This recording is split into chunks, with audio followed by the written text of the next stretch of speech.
Salve, salve, rapaziada, muito boa noite, bom dia, boa tarde, depende da hora que você for dar play nessa conversa de hoje.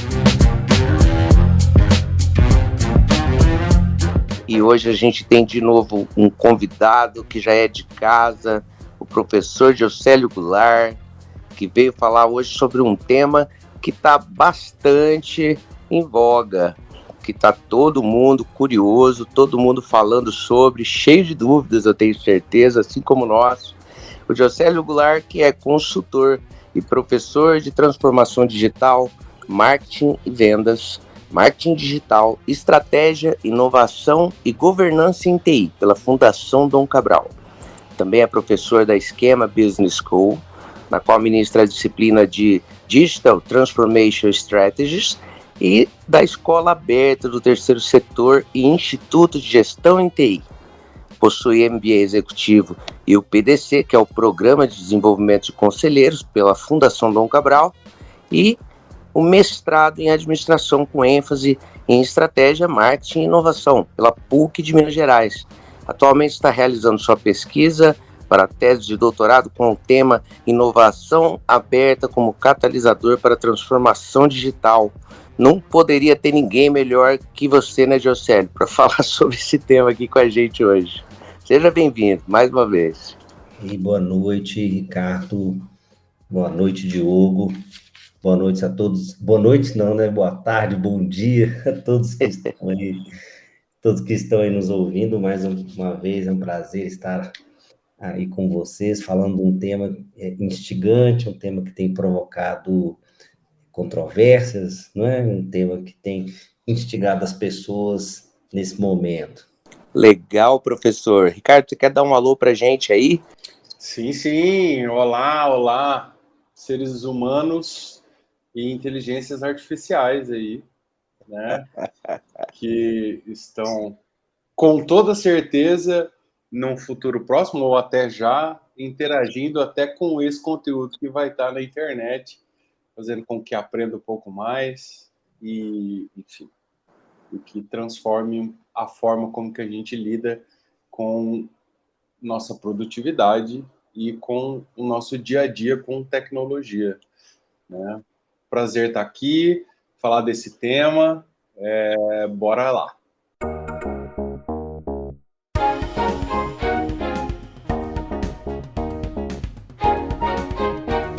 Legal, galera, é isso mesmo que vocês estão ouvindo. Hoje a gente vai falar sobre ChatGPT.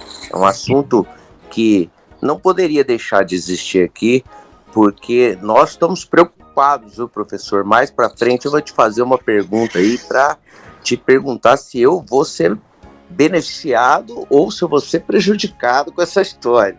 Mas a gente deixa para depois. Vamos começar com uma pergunta que não poderia deixar de existir e falar um pouco para o ouvinte do Aumenta Logo sobre o que é a ChatGPT, né? O que é essa tecnologia, o que é essa inovação, da onde ela surgiu, professor? Conta um pouco para a gente.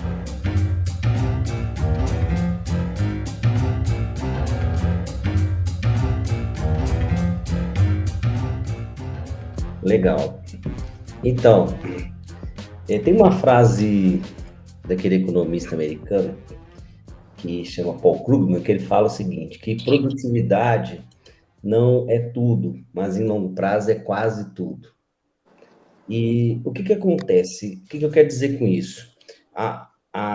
Desde a Revolução Industrial, vamos dizer assim, lá no século XIX, né, que nós temos essa busca pela produtividade, essa busca de certa forma, de como que as máquinas podem, de alguma forma, substituir, né, a atividade humana. E, então, na verdade, quando a gente vai para o termo inteligência artificial, primeiro que isso começou praticamente junto com a história da computação, né? Então, assim, a primeira vez que o tema foi relacionado foi em meados aí do século XX, entendeu? Foi um cientista da computação, por volta de 1950, John McCarthy, e ele usou esse termo, né? inteligência artificial, uma inteligência que poderia ser projetada, eu até acho assim, o nome melhor seria inteligência projetada, para que as máquinas pudessem realizar atividades, funções que o ser humano faz.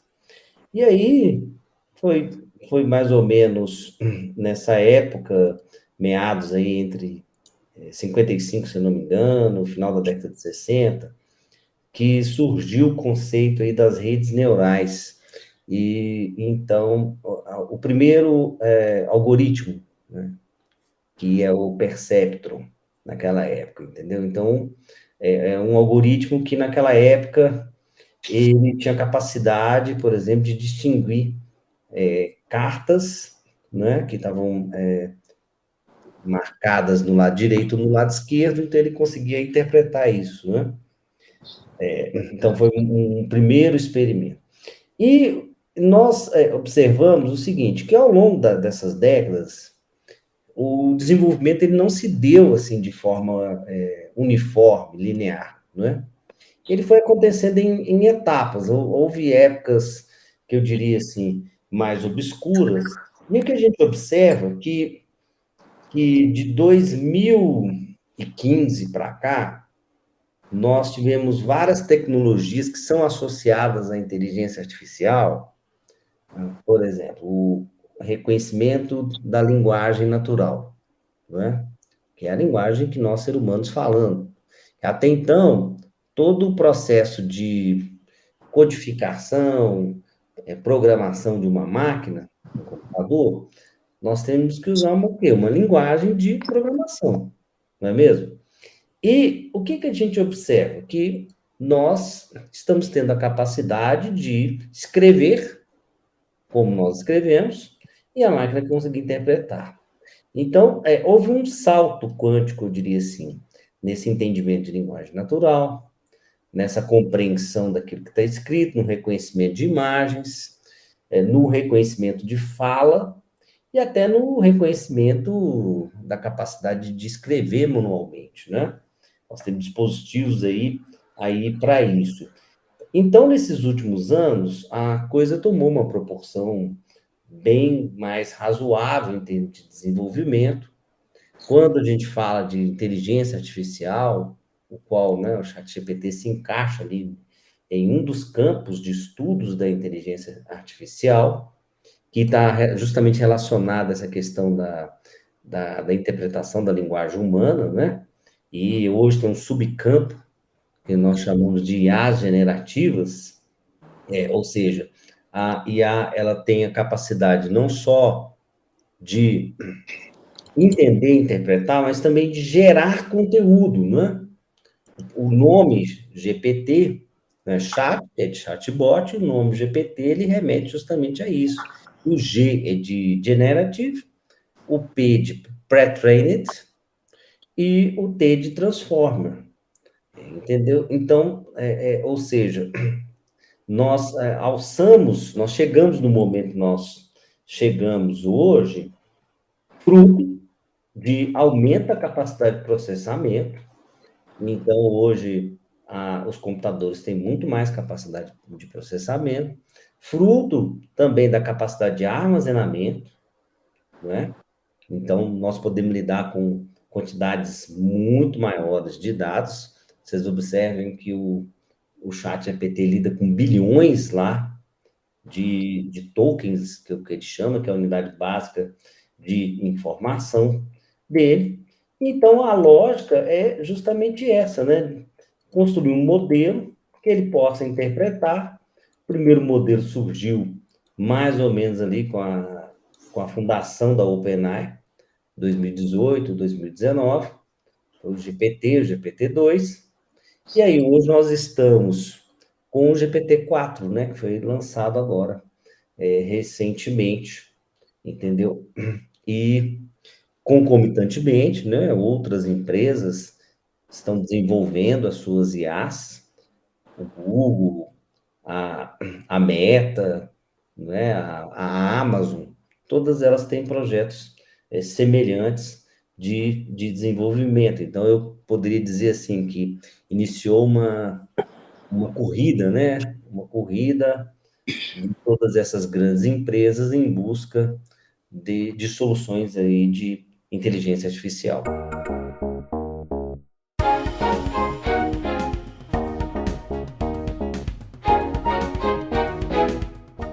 Muito bom, professor. E assim, né, vou trazer aqui uma pergunta, né, porque, de certa forma, quando a gente começou a ouvir recentemente o que essas inteligências artificiais estavam entregando, né, e aí eu tô falando até antes de ChatGPT, eu sei que logo, um pouco antes, teve o boom do Midjourney, né, da produção ali através de inteligência artificial de imagem, né? Você inseria alguns inputs e ali a inteligência artificial gerava imagem através do que ela também captava de informação, principalmente na internet, né? E nos bancos de dados que elas acessavam. Então, assim, para mim, né? E eu acho que para muita gente, o ChatGPT ele apareceu como, isso aí é assunto para nerd, assunto para o pessoal mais da tecnologia, para a galera mais tecnológica, mais técnica. Não era para o público em geral, né? Mas a gente sabe que hoje existe um grande potencial de ChatGPT, né? Inclusive, não sei se a gente vai falar sobre isso, mas saiu uma nova versão de ChatGPT aí que é 500, sei lá, o número de vezes que é mais absurdo em questão de qualidade de entrega, né? E então a gente percebe que as empresas elas estão vendo o potencial de incorporação dessa tecnologia ali dentro da rotina das empresas, até mesmo dentro dos produtos, né? Como a Microsoft, por exemplo, né? Exatamente, né? E a gente vê, por exemplo, até mesmo o Facebook, por exemplo, que mudou o nome para Meta, e recentemente eu estava vendo uma matéria onde eles não descartaram que o carro-chefe deles é metaverso, mas eles falaram que agora eles vão diminuir o peso no acelerador de metaverso e investir mais na tecnologia do ChatGPT, né? Então, o que a gente pode esperar, né, desse impacto aí no futuro? E até assim, eu acho que já entra muito num dos medos, né, que a gente tem também, né? Qual que é o poder que essa ferramenta tem ao ponto de ela talvez mudar mercados aí, mudar profissões.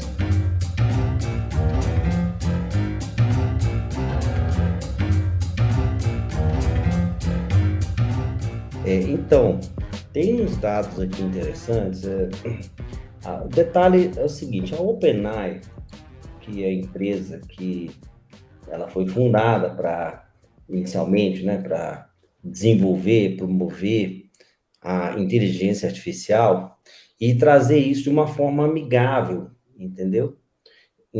Dando ênfase à pesquisa, provendo uma interface aberta, né? Então, esse foi o propósito lá de quando ela foi fundada. Até curiosamente, o Elon Musk foi um dos fundadores e hoje ele não está mais na empresa, né? Ele saiu da empresa. A empresa também atualmente não é mais uma fundação, ela foi criada como uma non-profit, né? Uma organização sem fins lucrativos. E hoje ela é uma empresa investida de gigantes, em especial a própria Microsoft. Mas o que eu estava dizendo é que ela criou o modelo mais conhecido, que é o GPT, que atualmente, né, o que lançou agora recentemente é a versão 4, que tem realmente uma quantidade muito maior de parâmetros, e então, em tese, ele entrega mais consistência nas respostas, né, do que o GPT 3.5. Essa é a diferença aí, né, um dos aspectos aí fundamentais entre uma tecnologia e outra. Mas a OpenAI, ela também tem desenvolvimento em outras linhas, como essa da capacidade de geração de imagens, né? Ela provê uma API, que é a DALL-E, que é justamente para isso. A Midjourney, ela desenvolveram, né, um bot que hoje roda aí na plataforma do Discord, entendeu? E ele consegue todas essas essas IAs, elas têm uma característica comum, que elas rodam através de uma linha de comando, que é o que nós chamamos de prompt, né? Então, é esse prompt, o qual nós colocamos as informações em linguagem natural. Então, assim, sempre tem, né, se vocês pesquisarem aí, vocês vão encontrar sempre, não é, alguém falando, olha, consegui um prompt otimizado, né, que ele faz com que a IA entregue um resultado melhor, né? Mas a Midjourney, ela surgiu dentro desse contexto aí, e ela, no caso, né, ela só consegue interpretar prompts em língua inglesa, né, diferentemente do ChatGPT, que ele fala em português, mas o que o ChatGPT entrega é uma saída de texto. Ele entrega, como texto, ele entrega também código, né? Então, eu consigo usá-lo, por exemplo, para auxiliar um programador, ele está precisando desenvolver um código, alguma coisa, então ele é capaz de gerar um código em Python, gerar um código em JavaScript, né, em R, em várias linguagens de programação. E aí tem algumas aplicações interessantes, por exemplo, eu consigo gerar um prompt otimizado para o Midjourney, a partir do ChatGPT, né? Porque quanto mais detalhado lá eu informar para o Midjourney, mais ele será capaz de produzir uma imagem de qualidade para nós. Eu consigo gerar um código em JavaScript que ele tem, então, a capacidade de gerar um diagrama, entendeu? Para as pessoas, né? Então, essa é uma outra perspectiva, né, de uso aí do ChatGPT. Agora, o ponto importante é o seguinte, o que acontece? O primeiro fenômeno que ocorreu, né, foi o seguinte, e o ChatGPT, ele é uma plataforma que ele atingiu 1 milhão de usuários, tá? Em 5 dias. Só para vocês terem uma ideia, o que chegou mais próximo dele, para atingir 1 milhão de usuários, foi o Instagram. O Instagram gastou 3 meses para isso. Entendeu? Então, o ChatGPT Incrível. 5 dias. O Spotify, né? Por exemplo, gastou 5 meses. Entendeu? E aí não parou nisso não, gente. Porque quando a gente olha para um outro crescimento, né, astronômico da plataforma, foi o marco de 100 milhões de usuários. O ChatGPT ele gastou 2 meses para atingir 100 milhões de usuários. Ele foi lançado em outubro, né, do ano passado. Então, assim, em dezembro ele atingiu 100 milhões de usuários. Só para vocês terem uma ideia, a plataforma que chegou mais próxima do ChatGPT, nesse quesito, foi o TikTok. O TikTok gastou 9 meses para atingir 100 milhões de usuários. O Instagram gastou 30 meses para atingir 100 milhões de usuários. E por aí vai. Então, só para vocês terem uma ideia dos números, como são, assim, impressionantes, entendeu? E, claro, né, que isso desencadeou uma corrida, chamou a atenção aí dos gigantes, a própria Microsoft, e aí a própria Microsoft anunciou a integração dos produtos da OpenAI junto ao seu ambiente. Primeiro, ela anunciou junto ao navegador Edge e ao Bing, entendeu? Então, as pessoas podiam lá e entrar numa lista de espera para testar as funcionalidades. Aí me parece que agora está liberado. E ela aí anunciou agora que dentro da suíte de produtividade dela, do Office 365, então ela começa a liberar os recursos que eles estão chamando de Copilot, né? Que são recursos para ajudar com relação às questões de produtividade. Então, combinando a tecnologia que a OpenAI tem com a tecnologia que a Microsoft tem. Alguns exemplos. Então, é possível fazer uma reunião e essa reunião, ela é automática, por exemplo, no Microsoft Teams, essa reunião ela é transcrita automaticamente e no final a IA tem a capacidade de gerar, por exemplo, uma sumarização daquela reunião, entendeu? os principais pontos que foram tratados ali para se produzir uma ata. Tem a capacidade de gerar os próximos pontos importantes a serem considerados, né, para se produzir, então, um plano de ação, entendeu? Então, Que legal. traz uma outra perspectiva, né? E aí, no caso, aquela pergunta que vocês perguntaram, nessas nossas profissões, se elas estão sob ameaça, como é que isso funciona, né? Se a IA vai substituir o trabalho do designer, por exemplo, né? Talvez daqui a pouco você vai perguntar sobre isso. E aí a gente percebe o que acontece. A inteligência artificial, ela não tem a capacidade e nem terá a capacidade de superar a inteligência humana tão cedo, até porque todas aquelas funções que envolvem emoções, entendeu? Que envolve a criatividade, que envolve uma destreza fina, né? Então, por exemplo, talvez ele é capaz de fazer um desenho, né? De promover um desenho lá, você colocando as instruções, mas, por exemplo, pede para ela amarrar seu cadastro, por exemplo. Entendeu? Ela não vai conseguir fazer isso, né? Mesmo se tivesse ali uma inteligência robótica. Até hoje, só para ser curiosidade, eles não conseguem fazer um robô em linha de produção, né? Para movimentar ali peças, encaixar uma peça na outra, mas toda vez que tem alguma coisa de destreza fina, então, né, tanto a inteligência robótica quanto a inteligência artificial combinadas não conseguem fazer isso.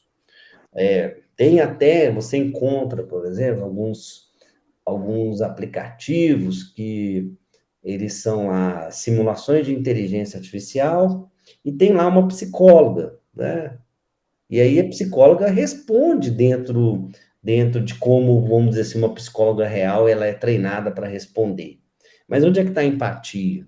Entendeu? Onde é que está a comunicação não verbal, né? A comunicação visual? Então, todas essas questões que são intrinsecamente humanas, não é? A sensibilidade, vou dar um exemplo, por exemplo, nós já tivemos a oportunidade de fazer, né, Diogo, alguns trabalhos juntos. Então, por exemplo, você teve sensibilidade ao produzir uma marca, né, para um cliente, o qual tocou lá, né, profundamente a pessoa. Me lembro que teve um caso, né, o cliente até se emocionou quando se identificou com aquilo ali, entendeu? Então, isso é uma sensibilidade típica humana. Agora, significa que, então, é uma coisa ou outra, é o outro, é o 8 ou 80, entendeu? Então, as coisas não são bem assim, então, as coisas são meio termo. Qualquer profissional pode usar as ferramentas com o intuito principal de aumentar sua produtividade, entendeu? Então, você precisa gerar insights, por exemplo, para fazer um job. Então, né, por que eu não posso usar a IA para me ajudar nesses insights? Mas quem que vai elaborar essa ideia? Né? Quem que vai produzir aquilo ali de uma forma detalhada, ou pensar assim completamente, né, fora da caixa? Isso é coisa da capacidade humana. Eu vou dizer assim, na minha atividade, às vezes, né, enquanto professor, enquanto desenvolvedor, por exemplo, eu tenho que buscar referências, buscar conteúdos, coisas específicas. E, às vezes, você gasta muito tempo fazendo isso, né? Você vai buscar em diferentes fontes de informação para que você chegue naquela informação que ela é o ponto mais importante. E aí, com o auxílio da IA, a gente pode ir muito mais rapidamente. Então, a gente consegue elaborar melhor um conteúdo, elaborar melhor um texto, ou mesmo um código, porque a gente ganha produtividade, entendeu? Então, eu diria, assim, que estão ameaçados, sim, os empregos daqueles que realmente negarem o fenômeno, entendeu? Daqueles que realmente, assim, não daqueles que é... Igual, por exemplo, vamos voltar um pouquinho no passado, para vocês entenderem o que eu estou querendo dizer. Ora, o datilógrafo que ficou preso na máquina de escrever, ele perdeu o emprego dele de datilografia, né? Certamente. Exato. Sim. Né? Então, a mesma coisa.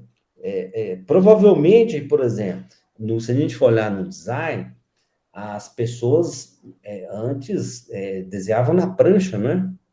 Desenhavam na prancha, com material, e hoje você desenha usando computador. Então, você tem uma ferramenta para ampliar sua capacidade de produzir um rascunho, por exemplo, entendeu?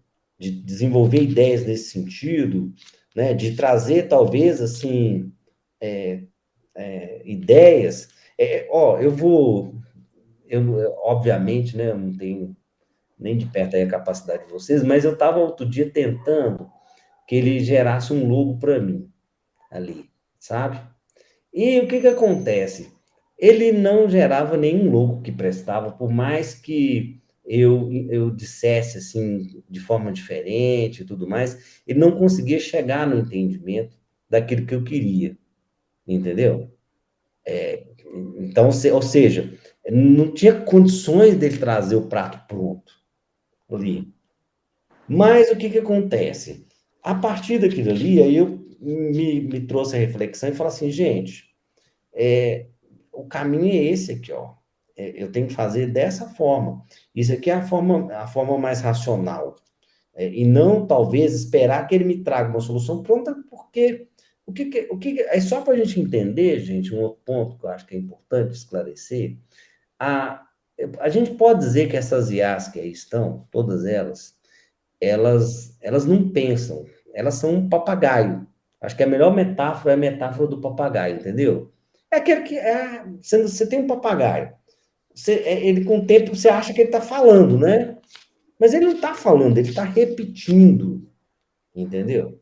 Está repetindo aquilo que ele escutou, que ele acostumou com o som, não é isso?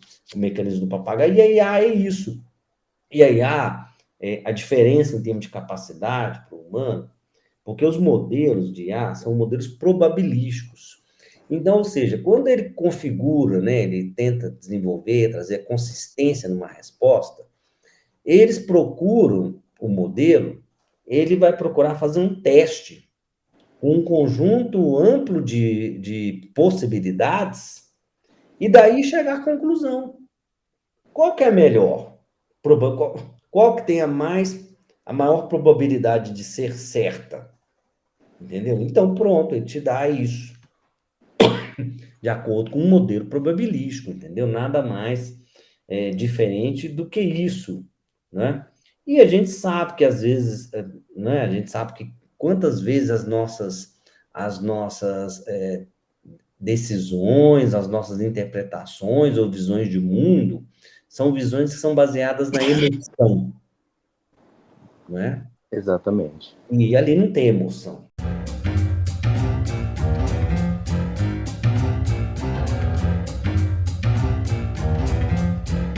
Acho muito interessante, professor, as reflexões. É bem legal o que você trouxe.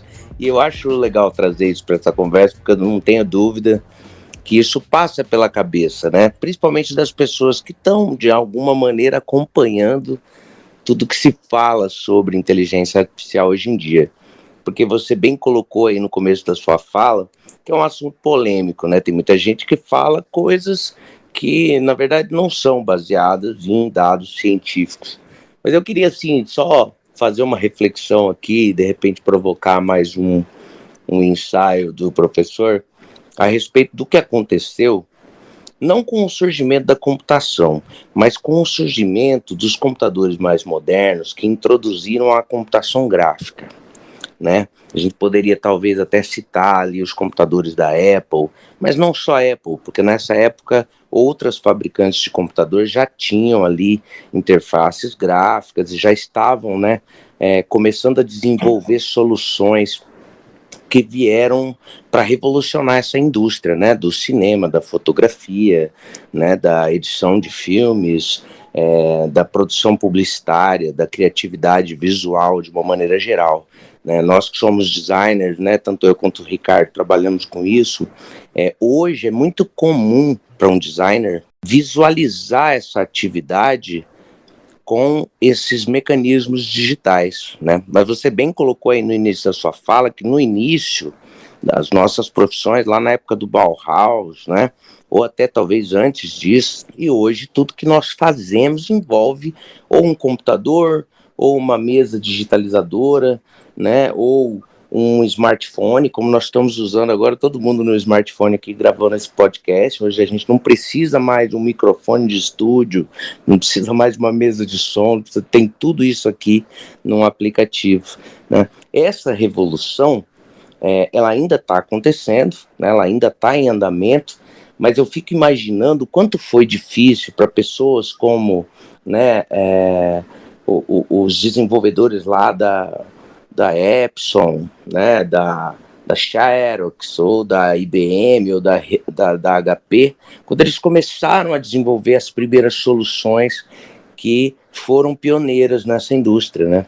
E eu acredito que o que nós estamos vendo com a inteligência artificial hoje, em aplicações práticas que estão começando a serem inseridas na cadeia industrial, né, da computação, um bom exemplo que você também citou muito bem, é essa incorporação que a Microsoft está fazendo no mix de produtos dela, né? Eu lembro que a primeira coisa que eu ouvi foi a respeito dessa questão que você comentou do Zoom, né? Do Zoom não, perdão, do Teams, né? Que é o aplicativo deles de videoconferência, que incorporou a ChatGPT para poder dar mais inteligência na documentação de reuniões e tudo mais. Eu achei isso genial, e logo na sequência eu soube da questão também do assistente, né, dentro do Office, né, que eu imagino que seja o que nós já estamos um pouco mais acostumados a usar com as assistentes virtuais que a gente tem no Android, que a gente tem, né, nos dispositivos de iOS, né, que também já tem inteligência artificial, né? Você citou lá no começo uma outra coisa que eu achei interessante, que vem antes do ChatGPT, que são essas aplicações que usam inteligência artificial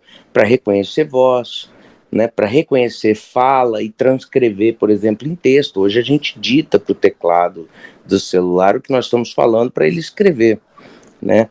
Hoje a gente consegue fazer um reconhecimento para logar num site de algum aplicativo através de voz, através de face, não apenas da digital, né? Então são todas evoluções que foram possíveis através da aplicação de princípios, né, de soluções baseadas, né, em inteligência artificial. E eu acho isso muito interessante, porque isso prova que é uma outra revolução que está acontecendo, que promete muito mais possibilidades, e aí eu acho que você colocou muito bem, o ponto é a produtividade, né? É a gente poder dialogar, que seja cheio de limites, mas poder dialogar um pouco com o computador e pedir um pouco a ajuda dele. Mas antes de vocês comentarem a minha fala, até se o Ricardo depois quiser colocar alguma coisa também, eu queria lançar uma pergunta para depois a gente fechar com algum ponto, Ricardo, se você quiser colocar, tá? Olha só que legal, pessoal. Eu fiz uma pergunta para a ChatGPT, né? Fiz uma pergunta para ela, assim, eu já tinha usado essa ferramenta outras vezes, mas eu, na hora aqui, usei a minha criatividade aqui, curiosa, e falei, cara, vou fazer uma pergunta. E a pergunta foi a seguinte: como a tecnologia... Aliás, perdão, tá? Eu perguntei, sugira uma pergunta sobre a ChatGPT para o meu podcast.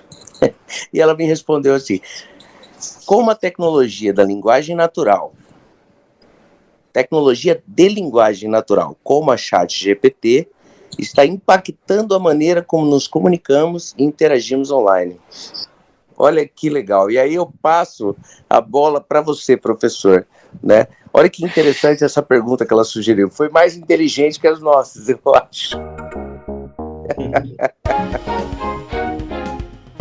Então, olha, você trouxe é interessante, né? Porque olha para você ver, você precisou gerar um insight, né? Para fazer um script, você recorreu à ferramenta e ela te trouxe um outro ponto de vista, né? Que de repente Exatamente. não estava ali no radar, né? Inicialmente. E aí é justamente isso, entendeu? Essa capacidade dela nos ajudar a produzir insights. E essa pergunta em especial interessante, porque o que acontece? Nós estamos muito condicionados, veja que quebrou um pouco o nosso modelo mental, porque o nosso modelo mental está muito acostumado com o mecanismo de busca do Google, né? Então, a gente vai pesquisar alguma coisa, a gente vai até o Google, ele tem lá um pequeno prompt onde a gente escreve lá alguma coisa e ele vai trazer um conjunto lá de referências para isso. E aí, então ele não tem intrinsecamente lá a capacidade de gerar, né? Ele não gera, ele responde através do mecanismo de indexação dele, ele traz a resposta, mas assim, combinar aquilo que está dentro dos links que ele nos fornece e daí gerar uma informação estruturada, o Google não faz isso, entendeu? Então, aí o mecanismo de prompt do chat, então, assim, é uma interface conversacional, né? E a gente dialoga com ela, ele trouxe uma quebra nesse paradigma Google. Acho que esse é um ponto importante, né? Uma reflexão importante. Muito Então, ou seja, interessante. né, a gente interage via um prompt, né, o qual a gente coloca ali um comando, mas esse comando a gente coloca em linguagem natural, e aí a ferramenta tem a capacidade de elaborar uma resposta. Uma resposta que tem, muitas vezes, uma razoável consistência. Depende também de como que nós elaboramos a nossa pergunta, entendeu? Ou seja, quanto mais contextualizar a pergunta a gente conseguir fazer, mais ela nos gera uma resposta mais inteligente. Tanto que isso virou até uma corrida ao prompt de ouro, vamos chamar assim, né? Porque se vocês pesquisarem ChatGPT prompt, vocês entrarem no Google e pesquisar ChatGPT prompt, vocês vão encontrar mais de 60 milhões de referências. Então, ou seja, está todo mundo procurando, olha, eu sei fazer o prompt melhor, eu sei fazer o prompt mais inteligente, eu sei perguntar para ele da forma mais inteligente. Quebra essa visão aí das perguntas. Agora, o que acontece? Esse receio de que a ferramenta ela pode, né, causar aí um celeuma, né, causar uma perda de emprego, veja que se acompanha a humanidade, e eu vou voltar até antes da Revolução Industrial, porque quando os artesãos passaram, por exemplo, os ateares, né, tem isso na história, é a origem, não sei se você sabe, a origem da palavra sabotador. O que é o sabotador? O sabotador é o seguinte, quando os artesãos eles passaram a usar teares, então alguns que estavam mais revoltados com aquilo, eles pegavam e jogavam tamancos nos teares para estragar os teares. Esses tamancos eram chamados de sabotes, entendeu? Então, daí vem a origem, né, da sabotagem, entendeu? Dessa perspectiva. Por quê? Porque era o medo de deixar de ter a atividade ali enquanto artesão. Não foi diferente quando veio a Revolução Industrial. Mas aí, olha só, se a gente olhar para esses momentos históricos onde houve aumento assim, da produtividade, houve uma grande massa de desempregados, entendeu? O que aconteceu, né, tirando assim, eventos isolados, como a Grande Depressão, e aí as razões são outras, mas assim, tirando essas situações, o que aconteceu foi mais geração de emprego e mais oferta de novos empregos. Eu estava olhando aqui curiosamente, nessas ferramentas que hoje oferecem, né? As soluções aí para, talvez vocês olhem, solução para trabalhar de casa, online, freelance, e aí estão surgindo profissões lá como curador de inteligência artificial, né?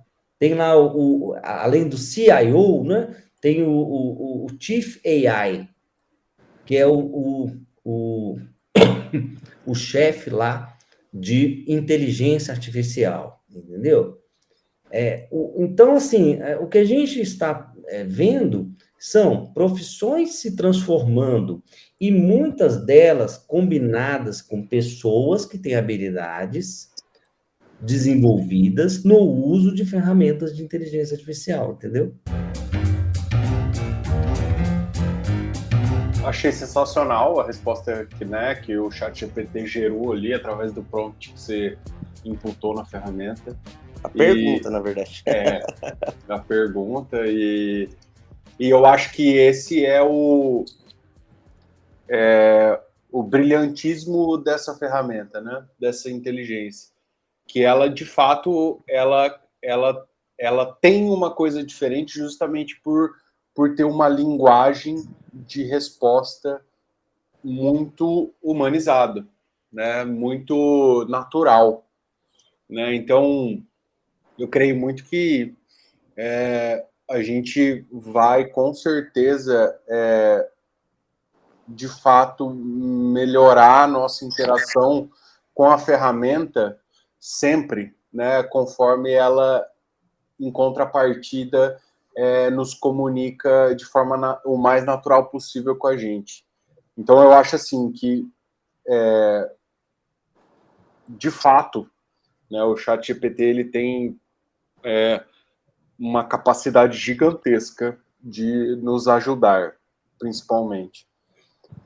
Eu acho que até fazendo uma ponderação total aí de tudo que a gente discutiu, do que o professor trouxe, existe sim um temor logo de cara quando eu conheci o ChatGPT e principalmente pela capacidade que ele tinha ali de mecanizar, né, automatizar algumas coisas que até então, né, ainda estão na mão de muitos profissionais, né? Mas eu entendo que isso é um passo para a gente, como ser humano, cada vez mais estar focados aí em extrair ao máximo os benefícios e as qualidades da nossa capacidade humana frente ao que a gente desenvolve, né? Então a tecnologia ela vem como um apoio para automatizar aí tudo que é mais burocrático.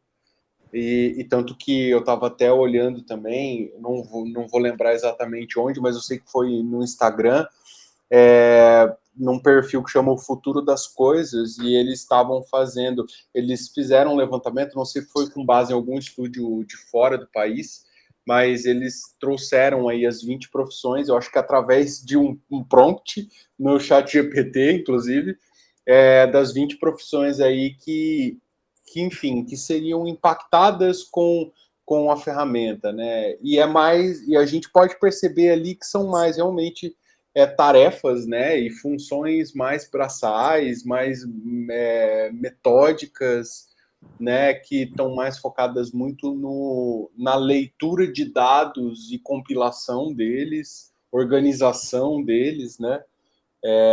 Do que em si as características que a gente tem como mente humana, né? Que foi o que o professor comentou, né? Que eu acho que a gente como designer tem muito, mas todas as outras profissões têm, né? A capacidade de empatia, de pensamento criativo, pensamento abstrato, né? Então, a capacidade de inovação mesmo que a gente tem de unir informações diversas que estão desconectadas e gerar ali um insight. Então, para mim, né? É uma ferramenta que ela se torna muito madura com a capacidade que ela evoluiu e que ela tem entregue, né? De linguagem natural, de oferecer ali resultados coerentes e condizentes, né? É claro que tem uma evolução. Na 4 agora já está absurdo, mas acredito que conforme for evoluindo vai estar melhor ainda.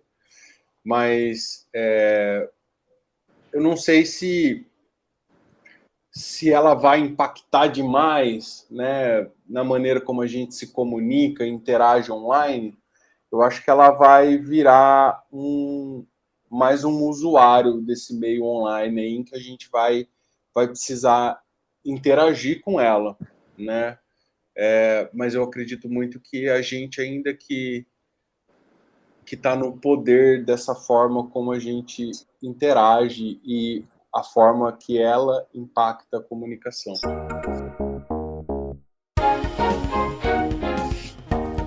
Ontem, olha só, eu dando um exemplo aí de como que essas estratégias combinadas, elas podem, né, nos dar um ganho, né, de produtividade, que eu acho que é um pouco isso que você está falando, né? Sim. Ontem eu gerei, através de um prompt mais elaborado, então, assim, aí a gente tem, tá, só para vocês terem uma ideia, tem algumas ferramentas que nos ajudam, inclusive, a elaborar um prompt mais sofisticado, vamos dizer assim. E aí, qual que foi o meu intuito? Gerar um buyer persona. Mas aí eu quis gerar um buyer persona para que fosse relacionado à minha atividade de consultoria, sabe? E aí, assim, ele gerou para mim, tá? Através desse prompt, com dados demográficos, entendeu? Então, ele gerou para mim quem seria. Pra vocês terem uma ideia. Ele chegou ao ponto aqui, ó, da idade, da localização, não é? Que assim, onde é que tá? Tá em São Paulo, né? Coisas que a gente já sabe, que é isso mesmo. Características psicográficas e o comportamento de compras. Então assim, é impressionante, assim, esse target e como que ele casa com a nossa experiência, né? E a nossa capacidade. E às vezes eu estou, por exemplo, orientando, acho que é o caso de vocês também, e aí precisa desenvolver algum produto para a marca, fazer algum design, alguma coisa, e a pessoa não tem essa clareza ali do buyer persona, né? Sim. E então, por exemplo, a ferramenta me trouxe aqui muito claramente e corrobora a minha linha de pensamento, assim, é esse mesmo. Realmente que eu deveria, né, estabelecer um foco, entendeu? Então, quanto tempo você... E aí tem um outro fenômeno interessante também, que é o seguinte, quando a gente traz... Às vezes você está, por exemplo, numa discussão de um grupo, e eu quis até fazer essa simulação no grupo hoje, mas o ChatGPT saiu fora do ar. Ele saiu mesmo, hoje saiu, e eu acho que realmente estourou a capacidade, já voltou. Mas eu quis fazer a simulação no grupo, porque às vezes é interessante quando você traz um referencial assim para o grupo às vezes fica preso numa discussão, não é? E aí você sabe que não é aquilo, mas aí o grupo fica com dificuldade de amadurecer a visão. E quando você usa uma ferramenta como essa e o grupo vê a resposta, então gera uma coerência, uma consistência ali para eles, entendeu? E é interessante que você consegue chegar mais rapidamente num consenso. Olha só, né? A inteligência artificial influenciando a gente, efetivamente. Sim. Eu acredito muito nisso, sabe, professor? Porque quando você me trouxe aquela reflexão sua de que ela já está impactando a nossa relação no mundo online, quando ela muda esse paradigma Google, eu estou usando aqui esse termo, não sei se era exatamente isso que você quis dizer, mas eu entendi dessa maneira. E isso me ficou muito claro, porque é verdade, né? O Google foi uma revolução muito grande na forma como nós interagimos com as informações da internet, né? E é realmente uma ferramenta que todos nós sabemos que é muito utilizada, né? Tanto que hoje o Google tem tanta informação que você faz uma pergunta e te sugere outras, né? Muito, e assim vai, uma árvore ali, né? Porque as pessoas usam efetivamente. E provavelmente vai acontecer com a ChatGPT e outras soluções que estão por vir aí baseadas nessa tecnologia. Eu acho fantástico essa reflexão. Ela já está impactando a gente, né? Exatamente. A gente já começa a sentir isso. E eu creio, porque, por exemplo, o que a Microsoft fez e o que o Google também está correndo atrás, de lançar os produtos aí de produtividade com o uso, né, dos copilotos, dos assistentes aí de IA, certamente isso vai causar, assim, a gente está levando a tecnologia para um número cada vez maior de pessoas. Eles anunciaram, tá, gente? Assim, tem que só entender que o produto ainda não chegou na prateleira, né? Foi feito, por enquanto, só um anúncio. Apesar de que tem ferramentas que não são da Microsoft e do Google que contém, mas, assim, não tem dúvida de que quando um gigante desses lança o produto, realmente o impacto, a capacidade de atingir um número maior de pessoas, sem dúvida, não tem comparação, né? E aí eu vejo que as pessoas vão justamente começar a perceber. E eu não sei, assim, a gente lida com os grupos, e às vezes os grupos têm muita dificuldade, não sei, né, o caso de vocês, de documentar as coisas, de escrever, entendeu? E aí eu vejo a ferramenta trazendo uma facilidade para que as pessoas possam gerar essas informações escritas, que são importantes para melhorar um aspecto que muitas vezes é negligenciado e que acaba trazendo problemas nas organizações, que é a comunicação. Sem dúvida. A comunicação não chega, né, adequadamente para todos os níveis da organização, entendeu? Então, uma ferramenta dessa pode, sem dúvida alguma, democratizar isso aí, entendeu? Muito legal. Aí, Ricardo, vamos usar então o ChatGPT para briefing. Com certeza. Não tem mais desculpa. O teste que o professor fez aí de persona eu achei genial, quero testar lá. Sim, pois é. É interessante porque quanto mais passar o tempo, mais a gente vai, claro, no aprendizado contínuo, usar ela de maneira mais inteligente, né? E aí eu até arriscaria dizer que a inteligência sempre vai estar partindo da gente. É incrível isso, né? A inteligência, ela é artificial, mas ela parte da forma como nós interagimos com ela. Interessante demais. Professor, olha, eu vou partir aqui para nossa finalização, porque está estourando aqui o tempo. Eu queria te agradecer imensamente, novamente. Você é sempre muito generoso com a gente sabe do valor do seu tempo, e a gente só tem a agradecer sempre esse privilégio de ter você aqui no Aumenta Logo, né? Eu espero que a gente faça muitas edições como essa. Eu queria agradecer também ao Ricardo, que também está sempre correndo, mas está sempre por aqui, ajudando a gente a manter esse canal aberto aí. E, pessoal, é isso. Muito obrigado. Boa noite para vocês. Eu, da minha parte, agradeço, né, a oportunidade de estar aqui falando, podendo ajudar um pouquinho na disseminação desse conhecimento. Eu entendo como um conhecimento relevante, né, que tem a capacidade de ajudar mais pessoas. Então, sempre contem comigo, eu que agradeço a oportunidade da parte de vocês. Até mais, galera. É isso aí, bora pro próximo. Obrigado, professor. Muito obrigado, pessoal. E a gente agradece principalmente você que deu play nesse podcast.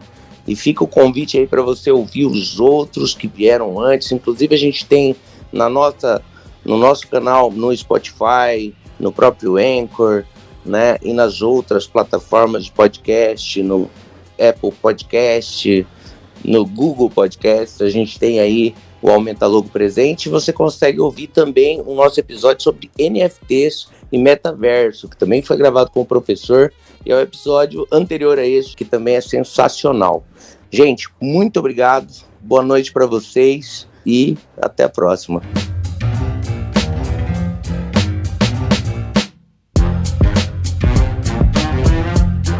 Esse podcast foi editado por Coletivo Flip.